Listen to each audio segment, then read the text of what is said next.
Good morning, ma'am. My name is N. Bharat and I am from first ECE and my roll number is 234G180417 and today my topic is about classification of solids.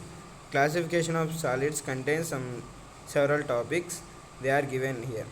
Introduction to classification of solids, ionic solids, covalent networks of solids, and fourth point metallic solids, molecular solids, amorphous solids, and crystalline solids. Let us see one of the topic in the detail in the next slides. Introduction to classification of solids. Solids are one of the three stages of matter characterized by their strong intermolecular forces and fixed shapes. Classification of solids is based on the type of bonding arrangement of particles within the solid. The classification helps in understanding the and their properties and their behavior. Ionic solids.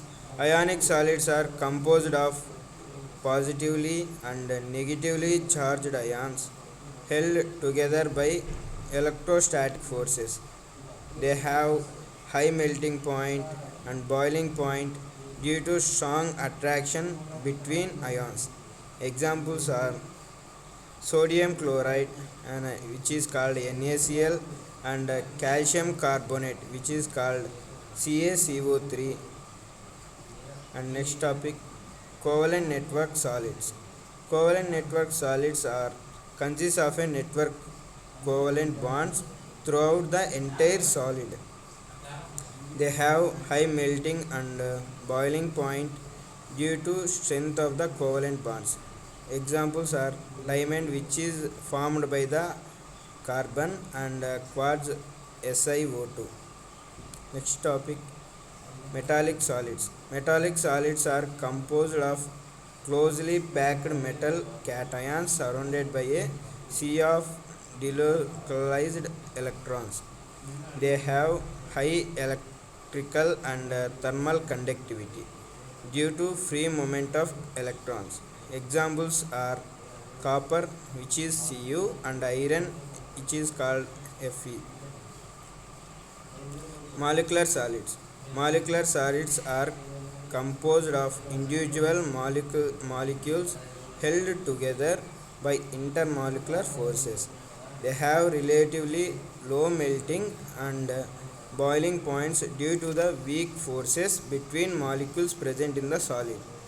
Examples include that sugar, the formula of the sugar is C12H22 and O11, and ice which is nothing but the water which is called in solid form of the water. And topic about amorphous solids. Amorphous solids lack of well defined crystal structures and have a discovered arrangement of particles. They do not have a distinct metal and melting point and gradually soften upon heating. Examples glass and plastic. These are the best examples of amorphous solids which are heating by heating they do not have sharp melting point and they become soften upon heating. Crystalline solids. Crystalline solids have a well defined representing three-dimensional arrangement of particles. They have a sharp melting point and exhibit distinct crystal faces and surfaces. Examples salt NaCl and quartz SiO2. Salt and quartz are the best examples for the crystalline solids and they have sharp melting point and they exhibit high melting points. Summary and conclusion about this topic. Classification of solids is based on their bonding and arrangement of particles. The different type of solids include ionic, covalent networks, metallic solids, molecular solids, amorphous solids, and crystalline solids. Understanding the classification helps in the predicting and understanding the properties and behavior of solids. Classification of solids is based on their bonding and arrangement of particles. And my topic is in. Thank you, ma'am.